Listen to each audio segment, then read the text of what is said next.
Peach Pundit has an anonymous Patreon who would like to invite you to learn more about the Alzheimer's Association. The Alzheimer's Association leads the way to end Alzheimer's and all other dementia by accelerating global research, driving risk reduction and early detection, and maximizing quality care and support. No one should fight Alzheimer's alone. With your help, no one will. Learn more on their website, alz.org. Peach Pundit, the podcast, is a conversation filled with the personal opinions of the people who are participating. Any view or opinion expressed belongs only to the person who expressed it and not with anyone with whom that person is professionally affiliated.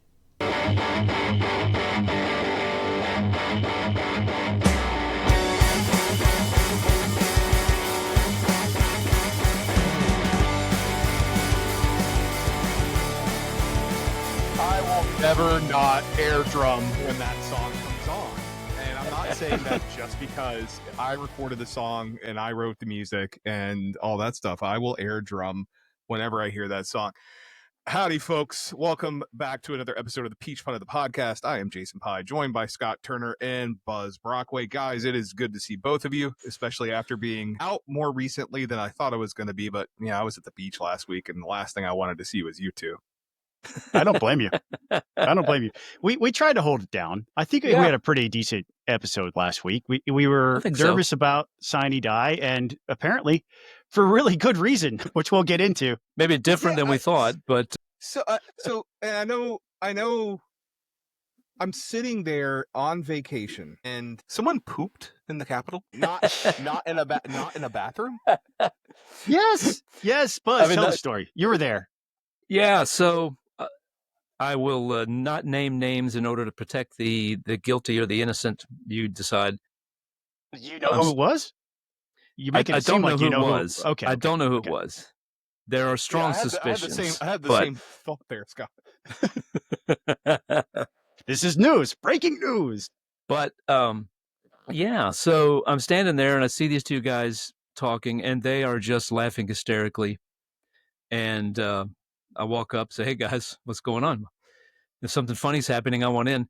So they proceed to tell me that, yeah, all right, for those, well, most of our listeners know the Capitol fairly well, but for those who don't, you got the second floor, the Secretary of State's office is across the hall from the governor's office, but also across the hall across a different hall, there's a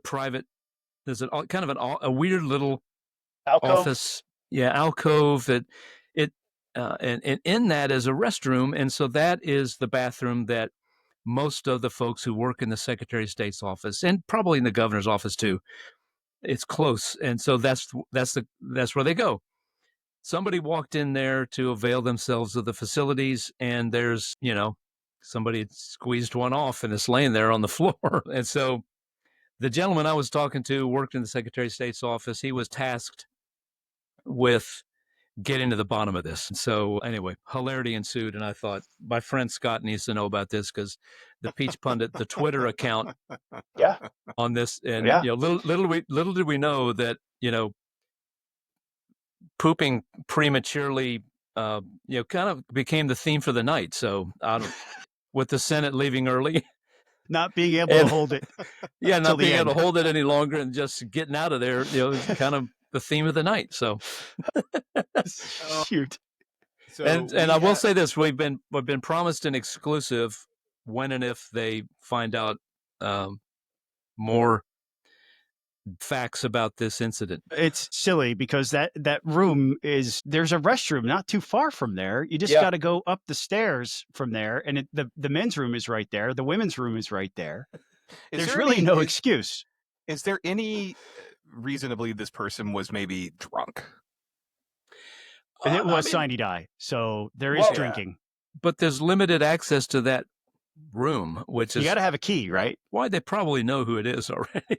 Yeah, you got to have. No, I mean, look, other people who would, other people. I'm not casting aspersions upon anyone. I have used that restroom. You can go in, and if the folks in the Secretary of State's office know you, they'll share the key. It's not like it's a secret room. It's just normally locked. So, The infamous Capitol pooper. mhm. We have enough topic. Just considering the volume of everything that's happened the past week, we could talk for hours. We are going to try, and I have a hard stop at 7. Plus, I still have to eat dinner, and I'm sure these guys do too. But we're going to do our very best not to fill up hours of podcast material for you guys. We're going to try to keep this as simple as possible. We've already paid one bill. We're going to go pay another bill. We'll come back and we'll go through the one thing you should know. Golden Retriever Rescue of Atlanta, GRRA, is an all-volunteer, tax-deductible charitable organization. They are dedicated to providing veterinary care, comprehensive evaluation, and foster and adoptive homes to Golden and Labrador Retrievers who are abandoned, mistreated, neglected, or left in shelters throughout Georgia. We encourage you to visit their website grra.com and help connect people and dogs that need each other in their lives. You truly can make this world a better place by helping find homes of gold for these golden-hearted pups.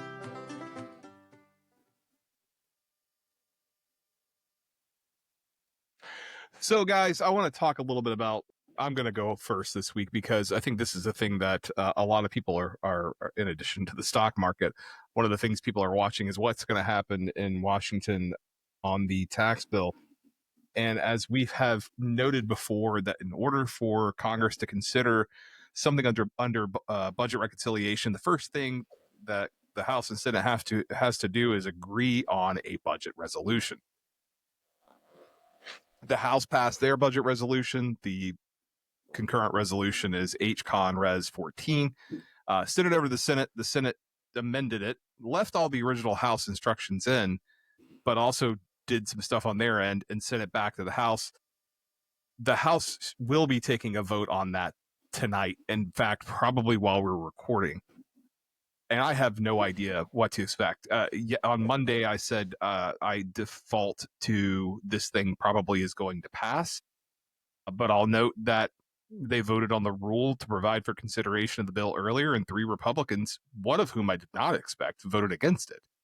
Thomas Massey, Victoria Sparks, and Mike Turner from Ohio, who's formerly the chairman of the House Permanent Select Committee on Intelligence.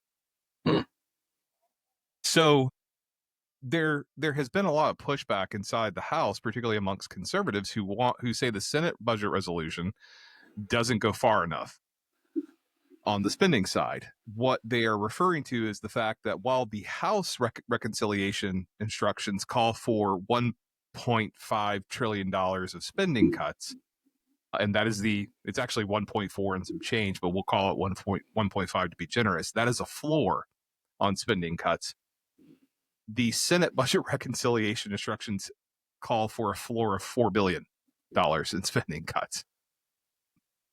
In addition to that, the Senate is operating under some a very clever accounting gimmick, which is to essentially price in $3.8 trillion of the cost of extending the Tax Cuts and Jobs Act by adopting what they call the current policy baseline. And so they're adding on an additional instruction of $1.5 trillion for the Senate Finance Committee to come up with additional tax cuts. This thing's a mess. And I was texting with a friend who works on the Hill today, and I asked his thoughts. Like, do you think this thing is going to pass? He goes, it might not pass today. He thinks it'll pass tomorrow. I'm not so sure, because some of these guys, even if those only three people voted against the rule, there are up to a dozen more who say they're going to vote against the budget when it comes to the floor. Now, voting against the rule is sort of tricky. If you're the party in power, if you're a member of the party in power, you're supposed to vote for the rule. If you're in the minority, you vote against it. It's a little different when you're voting on an actual piece of legislation coming to the floor. I don't know what to expect, because the Committee for a Responsible Federal Budget, looking at the Senate bill, is projecting, I think, could be a high end of $5.8 trillion hit to the budget deficit. The House bill at the high end is $3.3 trillion, the House budget. And then on the Senate budget, you factor in the $1.1 trillion in interest costs, and that's just over the next 10 years. $6.9 trillion could be the total hit to the economy. You think the Treasury sell-off today was something? Just wait. Just wait. So I'm starting to get alarmed with everything I'm seeing, but this is the most recent thing. It's just, this seems to be, like, we talk about this a lot, guys. We're heading towards a fiscal disaster already. And I worked on TCJA in 2017. I like tax cuts. I did my taxes the other night. I am pissed at how much I'm paying in taxes. Because I own my own business too. I mean, like I have Due Process Institute, and I have 2 clients, and so I'm shelling out a ton of money in taxes. Mm-hmm. And I want tax cuts, but at the same time, like, I would like to have a country with a sustainable future. We don't have that right now. So with this budget, we've heard some things, looking at Twitter and things. The Governor Kemp has sent out a letter of support for the Senate version. Are there cuts to Medicaid in there, Jason, that you know of? In the Senate bill, so let me be very clear. The budget resolution, even the original House budget resolution, doesn't specifically say there are cuts to Medicaid. What was in there was an $880 billion instruction to the House Energy and Commerce Committee, which has jurisdiction over Medicaid. Oh, okay. The Senate, there are no such reductions in the Senate version. Okay. No instructions. So we're not looking at any measurable, like, meaningful long-term cuts to anything. There's no restructuring of our long-term debt. There's no ability for us to deal with the ongoing problems of entitlement spending, which is driving Correct. the federal deficit. So this is sort of related to another topic we're going to talk about in the second half of the podcast, in the tariffs thing. But there's a guy named Casey Maddox, for those of you who don't know. He's got 20,000 plus followers. I love Casey Maddox. I've met him in person. Great guy. Yeah. He does work for Stand Together, which is the Koch brothers' larger organization. And he's brilliant, but a genuine conservative, like, movement conservative and big thinker. He posted this on Twitter this morning, and it caught my eye. Let's assume the optimistic scenario. Tariffs bring back American manufacturing jobs. We make everything here and basically are self-sufficient. That's a 10-year plus project, right? Lots of disruption, plus 10 years from now, we have coffee growing in Florida and iPhones being made in Jackson, Mississippi. But if we assume the political will is there to go through all that disruption for that end state, why wouldn't there be for reforming entitlements, the vast majority of our debt issues? And that really hit home for me. It's like, we're spending all this capital and goodwill and, frankly, Donald Trump's approval rating on tariffs on a very long, painful process that'll take a decade. But there has been no effort by Congress to deal with our actual problems. So, and Buzz, I'm going to let you go ahead, but I was going to hold this until we discuss tariffs, but it's worth talking about now. Buzz, go ahead. Well, I think as somebody who's work for an organization who advocates for reforming entitlements in such a way that would benefit the recipients and save a heck of a lot of money, it's very hard. It's hard to do. Because it's one of those issues, you can do it in such a way that gets bipartisan support in normal times. I don't know that you can these days, because it's just going to be, oh my gosh, you're cutting. And Republicans aren't up to speed on the issue. They think, well, yeah, they just should cut. And so it's reforming entitlements. I mean, you're right. And we've been trying to pitch that to the Doge people, and it's fallen on deaf ears. You're not going to do anything about the federal deficit until you tackle entitlements, but that's hard work, and Congress doesn't. There's not enough people in Congress who actually want to do hard work. So it's easy to just say it's that stupid trade deficit. That's the problem. That's the cause of all our woes, and it's not, as Casey Maddox pointed out. It's not.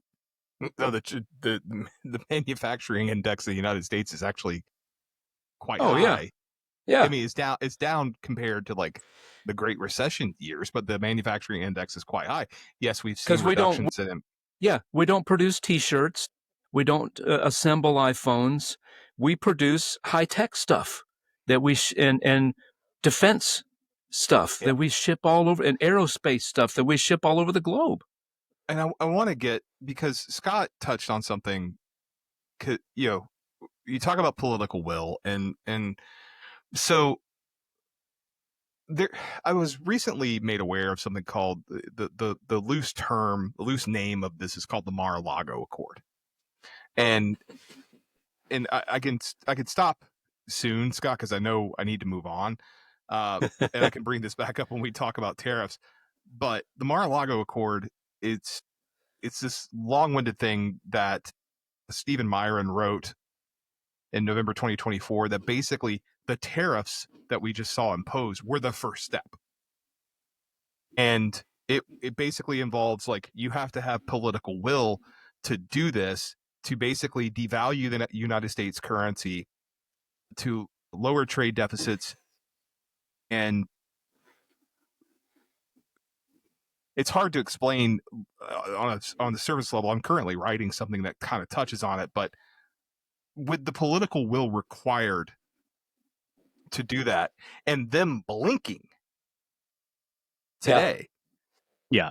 that political Let's save will this. would have been better spent trying to Yeah. pursue modernization of Social Security and Medicare. So we're getting to the Mar-a-Lago Accords in the second half. Something to tease out and stay tuned, because we're gonna. It's part of the conversation that needs to be had. Yeah, Buzz. So children rolling around like animals is what I see here. Is the one thing we should know according to you. Well, not quite. It's Scott's really bad at interpreting Buzz sometimes. Let's call it the revenge of Gen X. How about that? I love it. So you all might remember a lady named Brittany Patterson, who was arrested last October up in Fannin County in Mineral Bluff, because her 11-year-old son, Soren, was seen walking down the street in a town of, I don't know what, 400 or something. I don't know what the population of Mineral Bluff is. It's pretty small. Seen walking down the street. A lady pulled up to him and said, "Are you okay?" He said, "Yeah, I'm fine." She called the cops. They picked up the kid and they arrested the mom because the kid was like going to the convenience store for some chips or something. He wanted to go downtown, down the thriving metropolis of downtown Mineral Bluff. That's where he wanted to go. So with his mom's permission, mom was fine. Mom said, "Yeah, go for it." So that prompted a piece of legislation in the Georgia House of Representatives. And just as by way of background, this has been bubbling up across the country. There's an organization called Let Grow, which is kind of advocating for, I guess the term they would use is free range childhood.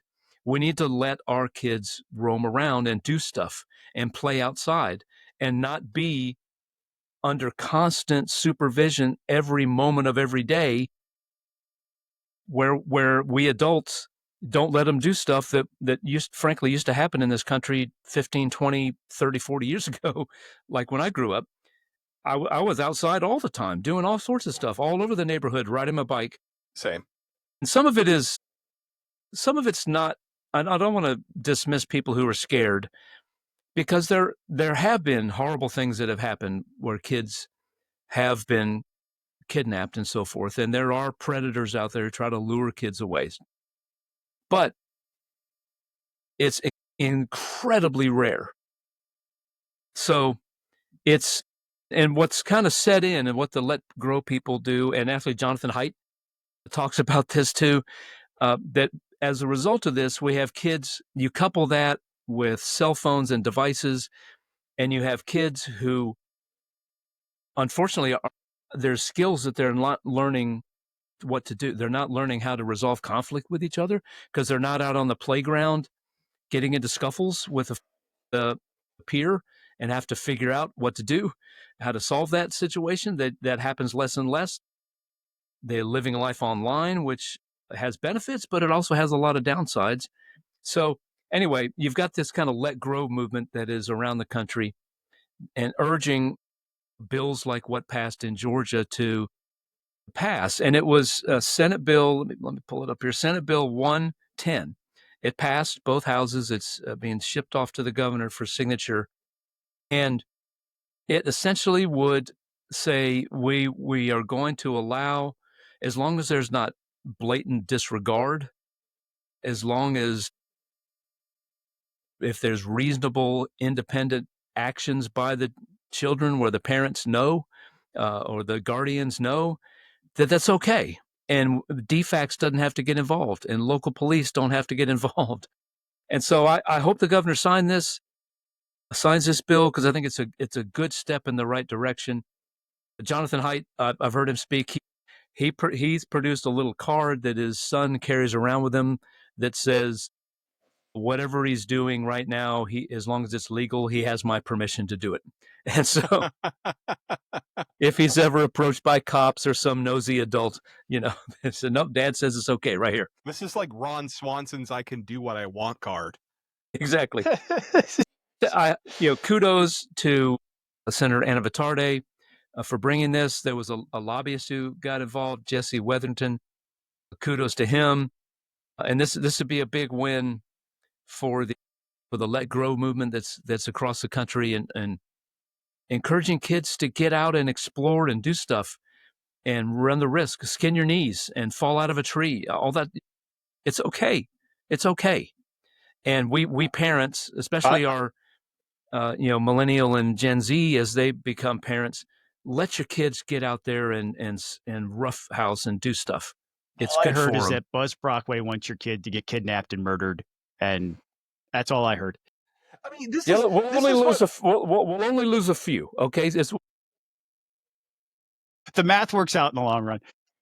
Look, I mean, my childhood, I can't imagine growing up today living the childhood that I had, because it was come home when the street lights came on, right? Make Yeah. sure that you're home by dark. Yeah. In summertime, are you kidding me? Like, the Oh, boys man. in the neighborhood got together riding bikes. We'd play capture the flag in the woods. We'd ride our bikes all over the place. Sometimes I'd ride my bike over to a movie theater that's 2 or 3 miles from my house and catch an afternoon matinee, because it was like $1 or something. And it was just a nice way to, in Florida, when you're growing up in the heat, to cool off for a while. I can't imagine how often DFACS would be visiting a Gen X kid Yeah. and family. But there was another story about something like this that happened right at the Mhm. tail end of legislative session. This guy his name's Chris Lewis. He's 24. He has Yep. 3 kids. Oldest is 10 years old. So he had his first child at the age of 14. Yeah. And the original story, it was, hey, he left his kids at McDonald's for an hour under the supervision of the 10-year-old. And one of them was 6 and another one was 1 year old. And while he was gone for that hour, his story was he was at a job interview. It turned out that he was at the job interview earlier in the day, but still it was an hour under the supervision of a 10-year-old whose family. And he came back and they arrested him for abandoning his kids at what is, by all accounts, a safe place, well-trafficked place.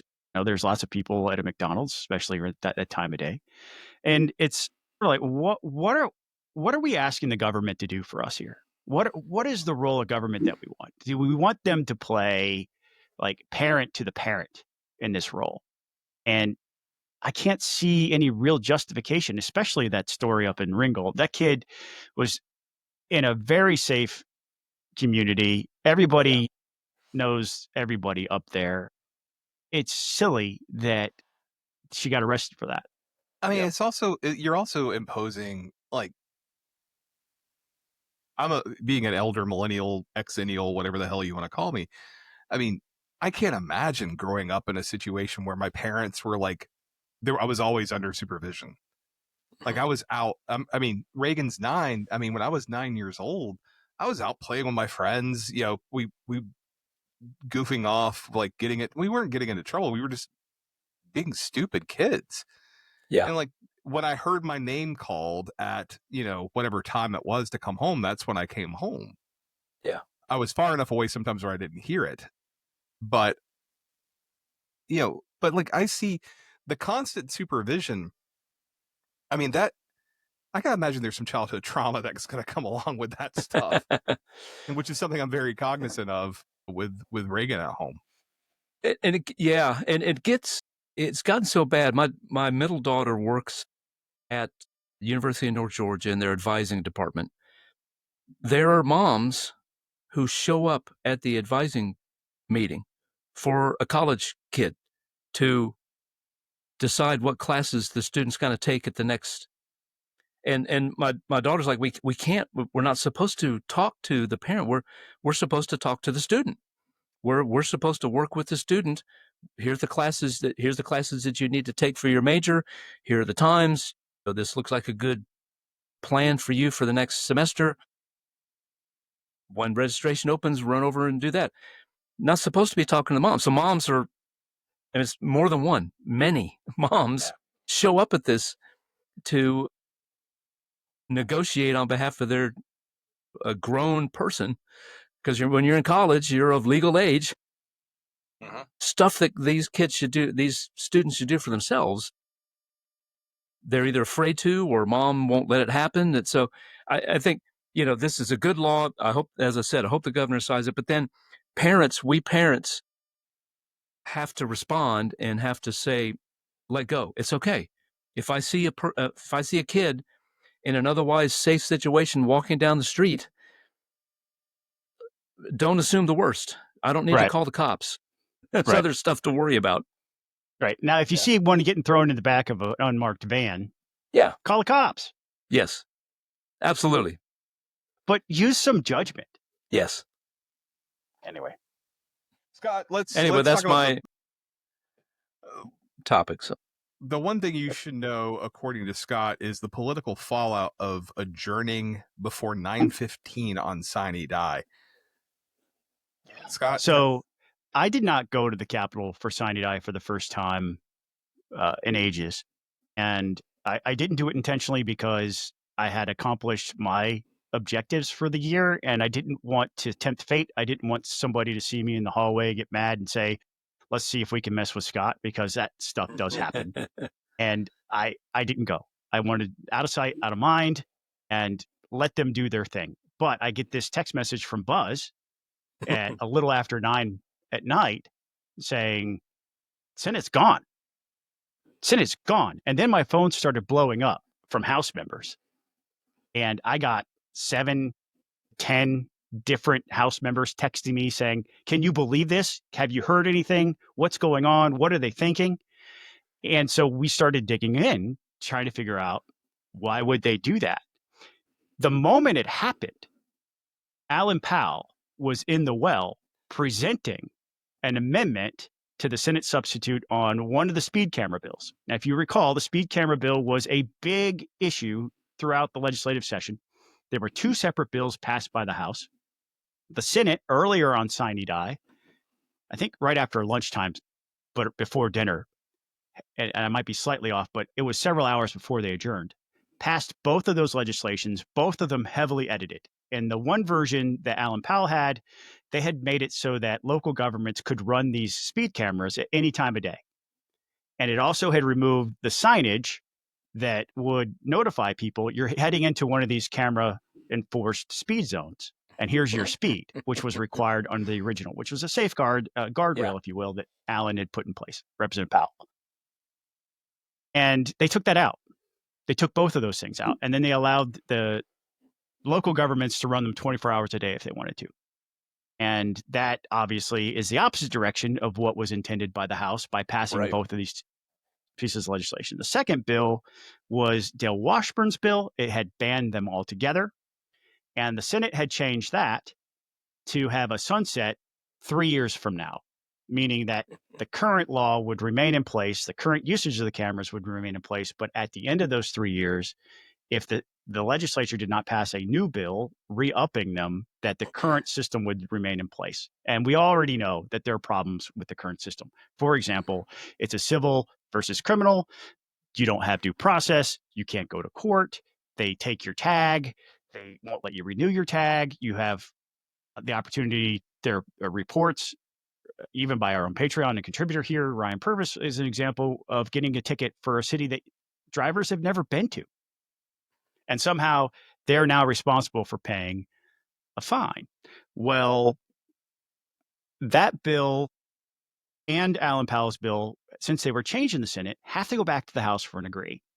And while Alan Powell is in the well explaining, no, we're not going to agree to what the Senate does. We're going to amend some of our stuff back in and send it back to them in hopes that they'll pass it before midnight.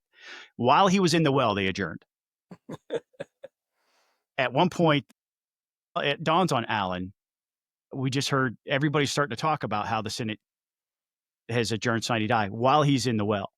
And he stops and he says, I guess it really doesn't matter if we pass this motion to amend and send it back because they're not there to receive it. Right. So it's essentially dead. It's essentially dead. Unless you agree to the Senate substitute or it dies. Right. You would have to agree to the Senate substitute language, vote it up or down, or it's essentially dead for this year. And the other bill, there's no point in trying to change it and send it back either. So we got nothing on speed cameras as a result of this. And so we started to look into why. Why is this happening? And what we had heard is a couple of different things. Number one, the Senate got all of their priorities on Wednesday night. Sine Die was on Friday. There was an intervening committee day on Thursday. And all of the lieutenant governor's key initiatives that he was truly passionate about, the Senate had already gotten all those wins. They were upset about the budget. There was a big budget fight. Initially, all the way into Sine Die. We talked about this last week on the podcast too. There was no budget heading into Sine Die. They had to have their final conference committee the morning of Sine Die to even get a budget on the floor for a vote that day. They're upset about that. They were upset. We heard none of this is confirmed, by the way. I haven't had any senator tell me this is the reason why. But these are the things that the House members are talking about and why it's important. I'll get to in a second. The speed camera bill was another one. And there was an election bill that the Senate had passed and sent back over to the House that wasn't moving. And it had things in it like removing Georgia from ERIC, which is the way that one of the ways that we clean up our voter rolls, which is kind of silly to remove us from ERIC. And I'll get into that some other time. But it also had things in it like you can't drop your ballot off in person over the weekend before the election, which sort of flies in the face of what Governor Kemp has said, making it easy to vote and hard to cheat. That was because the party had gotten embarrassed last year because they weren't prepared to do ballot chasing events for absentee ballots when they should have been doing those things. And they wanted to change the law as a result. And there were some couple other things in there that weren't really bad. Things like videotaping drop boxes and things that were actually pretty decent. Go ahead. No, I was just going to say, add to the list, not of the election bill, sorry, of the things that the Senate was upset about at the House for not doing was SB 28, I think it is, the REINS Act, the red tape rollback bill. That was a high priority of the lieutenant governor that was never made out of rules and probably wasn't going to. And of course, then they adjourned and that was the end of that. And we're big fans of the REINS Act here. Yes. We've talked about it at length, not just because our Patreon Americans for Prosperity wants us to, but because it's aligned with our own ideology about how we should be returning power to the legislature over rulemaking authority. Yes. So we don't know the real reason, but let me tell you this though, because my immediate reaction was, you just created 180 political enemies that you didn't need to create. Casey Cagle was a master of doing this too. And Casey Cagle was a lieutenant governor that had aspirations for becoming a governor. And when he decided to throw his name in the hat to seek the Republican nomination for governor of this state, there were a whole bunch of state reps who went and said, nah, I'm going with Brian Kemp instead. And up until now, I think there had been a little bit of admiration for how Burt Jones has been handling himself as lieutenant governor by the rank and file Republican members of the House. He's passed conservative legislation. He's been a voice for a movement conservative, frankly. But people invest their entire legislative agenda into certain pieces of legislation that he made it impossible to pass between the hours of 9 and midnight when there was tons of stuff left to do. And there are a lot of people who are really upset that he did this because it killed their own legislative agenda. And that is the political fallout. That's the one thing you should know, according to Scott, is this may come back to haunt. I'm not saying it definitely will, but it's definitely a self-inflicted wound that the lieutenant governor didn't need heading into 2026. And let me tell you something else.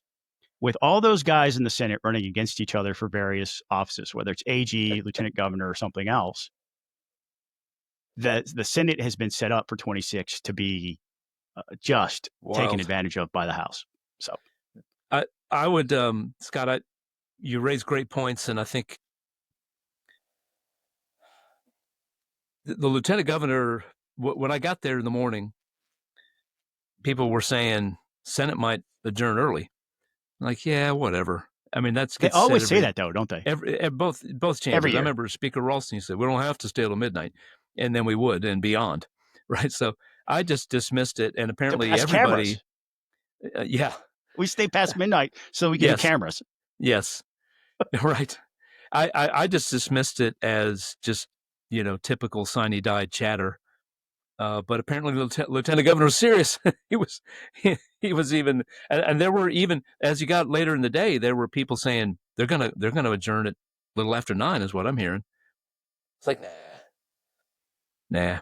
I mean, if they get all their, there was just too much, bills ping-ponging back and forth like there always is. So yeah, it totally caught me off guard and blew me away. So. Once again, I will remind people of the famous Tip O'Neill quote when he was when somebody said that Republicans are the enemy. Tip O'Neill being the famous Democratic House Speaker. He said, "No, Republicans are the opposition. The Senate is the enemy." Yeah, that's going to be full force in 26 because of what this is going to be the fallout from this. It's going to reverberate for a long time.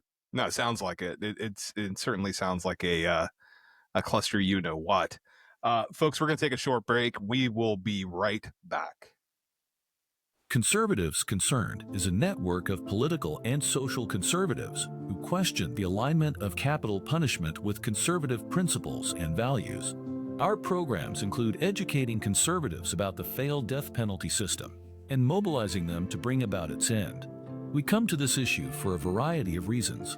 Some believe that small government and the death penalty don't go together, especially when we compare the high costs of capital punishment to life without possibility of release. Some don't trust the state to get it right. We already know that some innocent people have been sentenced to death, and for others, it may already be too late. Some believe that the death penalty contradicts our values about protecting life. Find out more at conservativesconcerned.org. We'd like to thank all of our Patreons for voluntarily reaching into their pocket to help support the podcast. If you too would like to be a Patreon, head on over to patreon.com/peachpundit. Sign up for one of our tiers today. We added a benefit to our Patreons this week. We just started the super double secret Peach Pundit Signal chat, inspired by our folks in the Department of Defense, so that we could share all of our military secrets there. And if you'd like to participate, any Patreon who signs up at patreon.com/peachpundit gets to join that chat, and we'd be glad to have you. Thank you to all those folks who make this happen. We really appreciate you.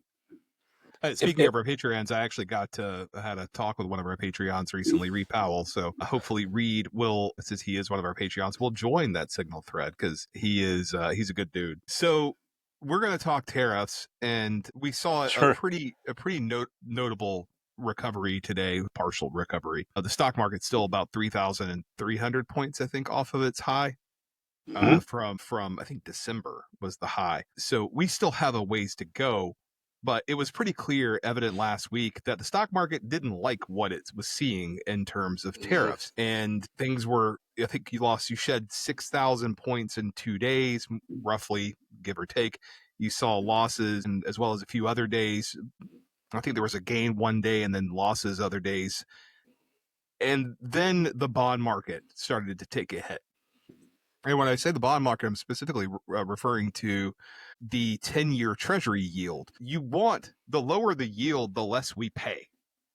And when I say we, I'm talking about taxpayers, because we pay those yields. That is the interest on the debt that we pay. And the increase in the yield indicated that there was a sell-off happening. Whether that sell-off was, I've seen speculation of why that sell-off was happening, but it was likely because other countries who buy our debt, specifically China, perhaps even Japan, were selling off treasuries. That's the theory. That's the thinking. And that meant that the demand for our 10-year yields was waning. Because it's a safe haven. The 10-year the Treasury, U.S. Treasuries are a safe haven. So Trump, the White House, getting nervous about what they were seeing, decided to freeze the retaliatory tariffs while still keeping in place the 10% global tariff. And I'll also note that he increased tariffs again on China to 125%. The 25% steel, aluminum, auto, and non-USMCA goods from Canada and Mexico are still in place. And there are tariffs coming on copper, lumber, semiconductors, and pharma imports. And then in 90 days, we may see those reciprocal tariff rates come lurking back. Oh, and there's also a 25% tariff on all goods from countries that buy Venezuelan oil. Look, Donald Trump has for years. Donald Trump for Decades. Almost 40 years has talked about tariffs, has complained about trade policies in the United States. The man isn't an importer, so I don't know why he complains about these things, other than he has this view of the United States from the 50s and 60s when 40s, 50s, and 60s when manufacturing was relatively strong. In the United States, we had a lot of people who were employed in manufacturing, and since then the number of people who've been employed in manufacturing has declined, even though manufacturing output has increased. There's a really good Ball State University study from a few years ago that shows that 88% of the job losses, quote unquote, that have occurred that occurred between 2000 and 2010 were actually due to increased productivity, namely automation. Not because of trade. Only 12% took place because of trade or offshoring. So, and I also, being someone, I'm not an economist or anything like that, being somebody who really studies economics and tries to understand what makes things work. The trade deficit is the most useless economic statistic I have ever seen. If anything, it shows that the United States has buying power, that consumers in the United States have buying power. If anything, it's a sign of a healthy economy. We're rich. That's what I mean. We're rich. Partially, we're rich because we get a lot of foreign investment. Yes. If we weren't getting that foreign investment, I would be worried. But we get foreign investment. So I say all this to say, I want to hear you guys' thoughts, and then I want to dive back into the Mar-a-Lago Accords. So the Cato Institute has a piece that they've put out. Norbert Michel writes in the Wall Street Journal that people blame the loss of manufacturing jobs for a lot of our woes, but that has been something that's been on trend since 1942, since the end of when people were making airplanes and Rosie the Riveter was a real thing. Those are real people, right? But since then, it has been a steady decline of percentage of employment in the United States, and people blame NAFTA and they blame China joining the World Trade Organization, and they point out on the line that NAFTA happened in the 90s and it was 15%, but the year before it was 20%. So it wasn't NAFTA that caused the drop in this, and it wasn't China joining. In fact, you see a surge in manufacturing after NAFTA in the United States. Temporarily. Over long term, though, it continues to drip down until we hit today, which is it's right around 8% of total jobs in the United States. I meant manufacturing output, not jobs. But and their point is, this is what they say. The U.S. didn't lose manufacturing, it revolutionized it. Today, we make more with fewer workers using less labor and fewer resources. That's not a failure, that's progress. You can learn, we'll link that to the podcast notes. But this is what upset me the most, Jason and Buzz. What was the win condition? Anytime you sit down to play a game, you know how you're going to win that game. Like, what are the conditions? Do I have to score more points than you? Do I have to cross a finish line faster than you? Do I have to achieve more objectives? Is it like Settlers of Catan? Is it Monopoly? Is it the Daytona 500? Different games, different competitions have different rules, and different competitions have different win conditions. The one thing I never heard from the Trump administration is, what was the win condition? Why are we doing this? Well, yes, I think we heard numerous, which was part of the problem. And then his online army came up with a whole bunch more. Right. So, I mean, I see if I can remember the ones I heard. Where it's unfair that there are trade deficits. So we got to get rid of the trade deficits. We're going to this is going to fix the Fed. Mhm. This is going to stick it to the elites who have been screwing us. This is going to unleash, bring back all these jobs that you guys were talking about, because we're going to make Nikes and T-shirts in the United States again. Any number of others that people just came up with. What Trump, I think, unfortunately, this is one of the few issues where Trump has remained consistent for decades, as you guys pointed out. He's been all over the map on all sorts of other stuff. So this is a core belief of his that trading with people, you get ripped off. How many times we heard that phrase, they're ripping us off. He views it as a zero-sum game. Yes, it's a zero-sum game. It's like real estate. I think I heard somebody make this analogy. You've got a piece of land. Trump wants to build a building on it, and this is what he did. Right? I'm going to put a Trump Tower on that. There's only one building can go there, and if somebody else does it, well, that's a loss to me. I got ripped off. I lost, and that's not how trade works. No. I love how I mentioned this last week, but I think it's a great example. I love how Mary Catherine Ham talks about. She has a severe trade deficit with Bojangles. She goes and gives them money, and they give her chicken. Right. She didn't receive.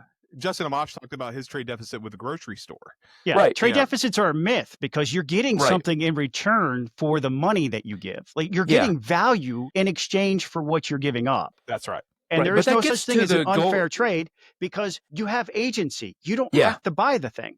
You choose to. It gets to the whole thing of what you guys were talking about. What was the purpose of this? Right. Is it to raise more money? Well, that's So I think if Trump's goal here, and I guess this is maybe the good time to pivot to whatever the Mar-a-Lago Accords are. If his goal is, as he was floated out a couple times this week, that there will be no trade deficits with anybody, then that's an impossible dream that will never happen. Because what do we he was hammering Zimbabwe. I don't know what we buy from. I assume it's probably something like agricultural goods or minerals that we get from Zimbabwe. That's a poor country. They're not going to buy high-tech American goods. There's never going to be a They're not trade. buying our chips. They're not buying our washing machines. They're not buying and our that's no cars. disrespect to the people of Zimbabwe. They have a natural resource that they can sell on the world stage, and they're selling it. Good for them. That's good for us because whatever it is they're selling, I'm assuming it's minerals, whatever they're selling to us, we need for our high-tech manufacturing. That's win-win. That's not a losing situation. But in the meantime, China's got us. This is the thing because I agree generally that we're too reliant on China. And that's why you're seeing Apple shift in response to the tariffs and their stock price really tumbling, which has recovered some today. They're deciding to shift a lot of some of their manufacturing over to India. Right. They're not bringing that to Mississippi. Yeah. No. Well, I guess let me make one more point that I should have made earlier. There are some, and I actually put some credence in this, that the real goal here is China. We've got to disentangle ourselves from China. And I'm very sympathetic to that because I think China is taking advantage of our open system to screw us and to advantage themselves. I do think that's the case. But we should have, if that's what Trump was really after, should have said so. Then you go put the 125% tariff on them and leave all our allies and the rest of the world alone. Don't jerk them all of them around. Yeah, the global tariff is still a tax that I'm paying, that you are paying. The and listener, it still exists you are paying even that. under this, right? Everybody still gets 10%, except, as Jason pointed out, for some reason, Mexico and Canada are getting hammered worse than Russia at the moment. Yeah, that was one of the funny things. So why didn't you put a tariff on? Because the tariff doesn't apply to them. Why didn't you put the tariff on them? Well, we're in the process of negotiating with them. Yeah, but you put a 10% tariff on Ukraine. Right. Yeah. Right. But so I think the tariffs were the first attempt at this thing called the Mar-a-Lago Accords. And so I'm going to read a summary from ChatGPT because I think that's probably the easiest way to do it. Mar-a-Lago Accord refers to a proposed economic strategy by the Trump administration aimed at restructuring global trade and finance. This plan seeks to address the strong U.S. dollar, which has appreciated significantly since the 2008 financial crisis, making American exports more expensive and imports cheaper, thereby contributing to a substantial trade deficit. The key components of the Mar-a-Lago Accord include devaluing the U.S. dollar. By lowering the dollar's value, exports from the United States would become more competitively priced internationally, potentially reducing the trade deficit.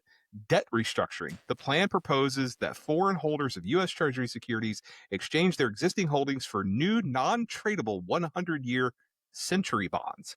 This move aims to manage the national debt more effectively and discourage rapid sell-offs of U.S. debt, like we saw today. Negotiations with trading partners. The United States would engage with major trading partners to coordinate these financial adjustments, seeking their cooperation in currency and debt restructuring efforts.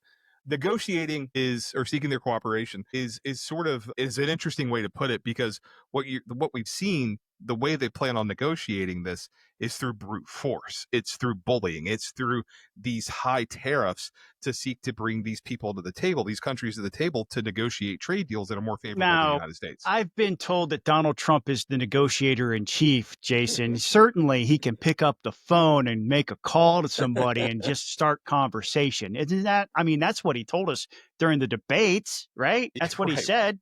Right. He also said he was going to lower inflation, and the way that these tariffs have been handled is not going to lower inflation. It's going to increase inflation because it increases prices. Well, if this Mar-a-Lago Accord thing is real, they're talking about devaluing the currency, which is inflation. Correct. Intentional inflation. Yeah, especially if it's done very quickly, which is what they are doing. So, you have to do for this, in the slimmest of chances, this actually works. And every economist who I have read says there is no way this is going to work. Because let's face it, the tariff threats have diminishing returns. When you get Trump, you're already baking that into the cake in some respects. You know that he's going to bring uncertainty and instability to foreign affairs. So, and our trading partners, what they're doing, what we're seeing them do before our eyes, they're searching for new partners. Yeah. To cut us out. Yeah. And so I mean, if that happens, particularly on a large scale, this doesn't work. That's why China's not afraid of a trade war with us. Right. Because besides the fact they're communists. And if Trump is engaged in trade war with everybody on the planet all at the same time, they went. Scott just hit a point also that I was trying to explain to someone yesterday, that China has, I calling this an advantage, not because I like it, but it is in terms of the politics we face in the United States. It is an advantage China doesn't have. Look, Trump will be gone in less than 4 years. So China has time. Yeah. They have time. Trump is going to be gone. I think more likely than not, especially if things keep going the way they've been going, you're looking at a Democratic president in 2028. So it's likely this person undoes a lot of this stuff that we've seen done. Especially since Congress can't get off their booties and pass a bill. That's correct. And there's Don Bacon and Chuck Grassley have introduced legislation that would give Congress a lot of authority, or give Congress its authority back over trade, which is an Article 1, Section 8 authority. It needs to happen. There's no emergency. All of this is predicated upon Trump saying that the trade deficit is an emergency. Correct. It's not. Which is not an emergency. So that's, I lost my train of thought, but at the end of the day, about the communists being able to control stuff. They have time. They also don't have to worry about volatility in politics. In the United States, if you go too far, if the people aren't behind you, the concept of total war, for example, being something that you would think of, where even the population is behind you. Think World War II, for example. Unless you have that kind of political will behind you, you're not going to be able to do this, because the politics are become too precarious. And Trump won't face voters again. No, he's not eligible for a third term. Shut up. Well, listen, I want to put a fine point on one thing, and I want you to finish this out here, Jason. And that is, we didn't know what the win condition was. And now all of the Trump sycophants, and listen, just because you don't agree with the president on everything, and on this, I am a the Persian Gulf away from being on the same side of him on this issue. Doesn't mean I dislike I'm the the president's other issues. Gulf of America away from him on this Yes, issue. I am a much more apropos example. I'm in Texas and he's in Key West. That's how far apart we are. He's in Mar-a-Lago. He's on the other side of the state of Florida. I am not anywhere close to him on this issue. Doesn't mean I dislike other things he's doing. And I've pointed out some of the things I really like in other places and in other times. But because he never clearly defined what the win condition was, this to me doesn't look like he accomplished what he set out to do. Because if it was about jobs, where are the jobs? If it was about returning a manufacturing, where was manufacturing? No, the truth is this, okay? On this issue, don't cancel me, MAGA. Don't cancel me for telling you the truth. Donald Trump got his ass kicked. And here's a great example I want to share with you. And if you're watching on YouTube, you'll get to watch along. If not, you'll hear the audio. But here is Fox News. Fox News had this, not Scott Turner. Fox News. Listen to this. This was on earlier today, and I thought it was fascinating. I want to tell you right now that Donald Trump outsmarted the world. Trust me, I'm an American. I support my president. But that's not really what happened here, from what I understand. And I know I'll get pushback, but here's what it is. First off, we should point out that one of the good things about this is that Scott Bessent is finally in the White House. He's finally leading this. I mean, up until a couple of days ago, it was Lutnick, it was Peter Navarro, the Commerce Secretary, the trade advisor, very much hawks. Now it's Scott Bessent, who believes in cutting deals as opposed to, just just putting these tariffs out there and let's be a mercantilistic economy. That's number one. But number two, let's recall what happened overnight. And from what I understand, and I'm getting this from people that are talking to the White House, what happened in the bond market overnight, the spike in yields on the 30-year and the 10-year bond, which showed that people were dumping our bonds. And who were those people dumping our bonds? Japan, the biggest holder of bonds, was selling bonds. That's what I'm getting from some very big money managers. China, maybe to some extent, but it was largely Japan and others. If you have a mass sale of bonds, that means people are losing confidence in the U.S. economy, on the ability to do deals with us. And from what I understand, this is what forced the hand of this 90-day reprieve. Now, is it... So just to finish that out, if Fox News is telling you that this is what actually happened, we did not accomplish anything with this. All we did was create volatility in the market. We damaged our relationships with our allies and our most valued trading partners, and raised taxes on Americans to boot. I mean, just a monumental failure. There's no other way to describe it than this was a major, major failure. Yeah, and he blinked. He got his butt kicked. I'm not going to say anything else because we've gone on. Buzz, I'm going to give you a chance to say something as well. But I encourage everyone to look into the Mar-a-Lago Accords, read about this, and really try to wrap your head around it. Because if they're blinking, this is one thing that I don't think they accounted for: a massive sale-off and Treasury securities. Buzz, right?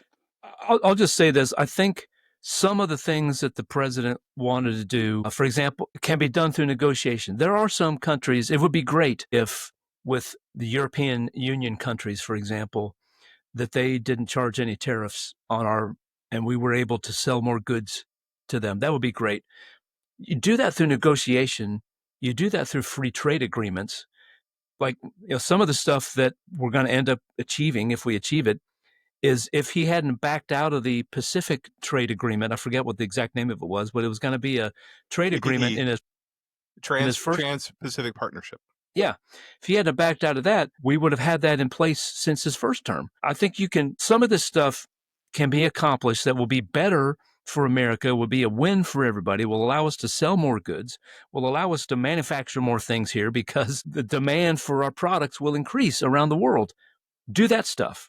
Don't do this punitive 10% stuff. The Trans-Pacific Partnership, not Trump getting us out of that would have isolated China. Instead, we're isolating ourselves. Yeah. because of the policies we're pursuing. But anyway, it's time for quick hicks. So guys, State Senator Blake Tillery is running for lieutenant governor, at least according to a filing from the State Ethics Commission or whatever the hell it's called these days. Scott? We can call it that. Yeah, we sort of knew this already. It was on the rumor tracker, but Blake Tillery looked me in the eye, shook my hand, and said, "I'd like you to earn your vote." My vote is still up for grabs, Senator Tillery, so I'll let you have the opportunity. Buzz? Yeah, it was a loud whisper around the Capitol, and he's made it official now. So My off former we go. state senator, another quick hit, my former state senator, Brian Strickland, is running for attorney general. Yeah. Also filed with the State Ethics Commission shortly before Sine Die, something else that we had on our rumor tracker for a while. So if you're not tracking what's happening by going to peachpundit.com and looking at our rumor tracker, you're out of the know, because we knew this weeks ago. Yeah. John Ossoff has raised $11 million for his reelect. That's a record-breaking number. That shows that he is preparing himself for battle against Brian Kemp should Kemp jump in the race, and that's a sum of money that would make most politicians go, "That's a lot of money. Can I compete with that?" Kemp can. I have no question about it. Plus outside money, but they're preparing to throw down Democrats and Ossoff here. Yeah. I'll only say the Republicans are missing an opportunity by getting rid of runoffs and moving to an instant runoff. This is shaping up to be a self-inflicted wound that didn't need to happen. Yep. I think this I think this is why, what I've assumed for a long time, we'll know soon if Governor Kemp is going to run, because if he's not, he knows that he still wants to see a Republican beat Ossoff, and he knows that whoever that person is going to be needs to get going soon. And because of this kind of fundraising capacity that Ossoff has. So we actually had some primary polling for this race, sans Brian Kemp. Who gets your vote? And if Brian Kemp doesn't run, you have Brad Raffensperger, Buddy Carter, John King, Mike Collins, Rich McCormick, Tyler Harper, other candidate not listed above, all put into this poll. And Mike Collins and Brad Raffensperger right now are the top two. Collins 1/10 of a point ahead of Raffensperger. Mike Collins would get his ass kicked. I'm convinced of that. Well, there's a concept between, when you look at primary elections, it's viability and electability. Those two things in political science are completely different. A viable candidate can win a primary. An electable candidate can win a general election. And the question will become in the minds of many voters who vote strategically, thinking who has the best chance to beat the Democrat, in this case, John Ossoff. They're going to be thinking strategically in how they vote. The best person on this list in a Kempless race is Raffensperger, and I will go toe to toe with anybody who says otherwise. Collins might be good. He might be humorous on social media. He's also posted some pretty vile things too, and that stuff's going to come front and center during a general election. Buzz? I'm surprised that they didn't include Marjorie Taylor Greene in this list, because if Kemp doesn't run, I got to think she thinks seriously about it. Whether she does it or not, who knows? Well, I think we have her down for that, for U.S. Senate and governor on our tracker, because we've heard rumors for both. Right. Let's go over to MTG, because she has a town hall coming up in Cobb County, no less. Boy, what do you think is going to happen? Chaos. I think the Democrats are going to be busing people in from out of state to attend that thing. I mean, it is an opportunity that will You don't have to. It's Cobb County. You don't have to. It is, you could bring them from Atlanta, I guess. You could bring some from Cobb County too. There's just, it is a blue county now, as much as Sally Grubbs and probably our friend Jason Shepard don't like us saying that, but it is. So it'll be interesting to watch. I won't be there, but I'm sure I'll be watching the clips from Greg Bluestein on Twitter. Man, I'm tempted to fly down for this. I think they won't. There will be a couple who show up because they're constituents of hers, but I don't think they're going to bust people in. I don't think, because they know it just gives her, first of all, she kind of thrives in that environment where she gets to, do battle and go toe to toe with somebody, and it will give her exactly what she wants, which is attention. A viral clip that can raise money. So I think it ends up being a big nothing burger. That's my thought.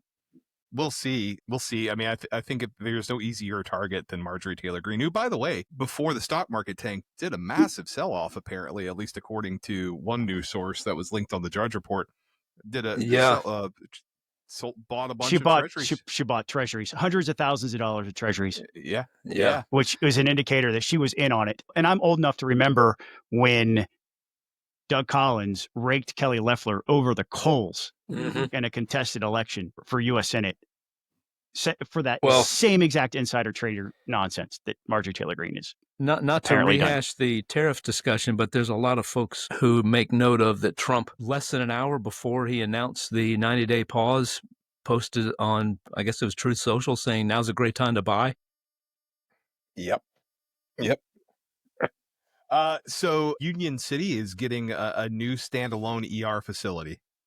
Yeah, which is good news. We have a standalone ER not far from us, which I think is I like the fact that these things are getting traction.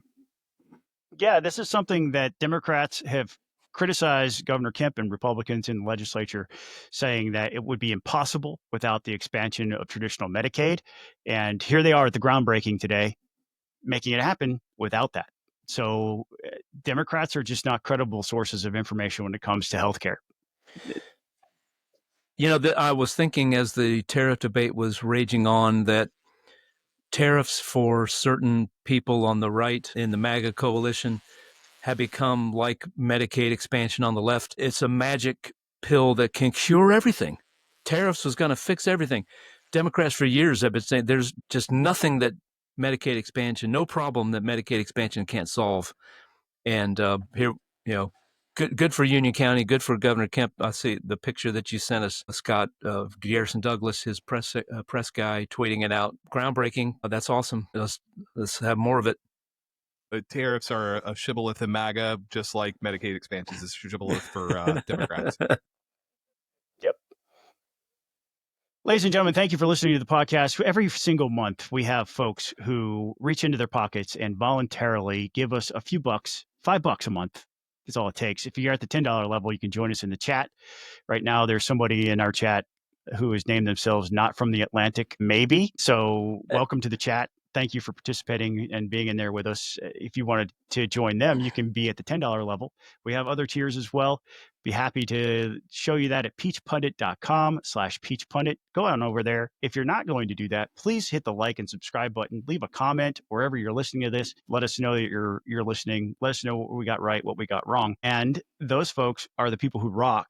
They are Sam Thomas, Jordan Reed, Shannon Ferguson, Jeff Cobble, Hank Burnham, Ryan Purvis, James Hall, Colin Martin, Tony West and our friends at Americans for Prosperity, Robert Lee and our friends at Lee 6 Media, Stuart Wilkinson, Ron Daniels, Mike Buchert, our anonymous contributor on behalf of the Alzheimer's Association, Bo Brannon, Ryan Graham, John Vestal, Reed Powell, and Brett Harrell, and our friends at Conservatives Concerned. Thank you all for listening. Peach Punt, the podcast, is Jason Pye, Buzz Brockway, and me, Scott Turner. It's owned and published by me, Scott Turner. Everything you hear on the music side is original and created completely and totally by Jason Pye. We'll catch you next time. Go Jackets.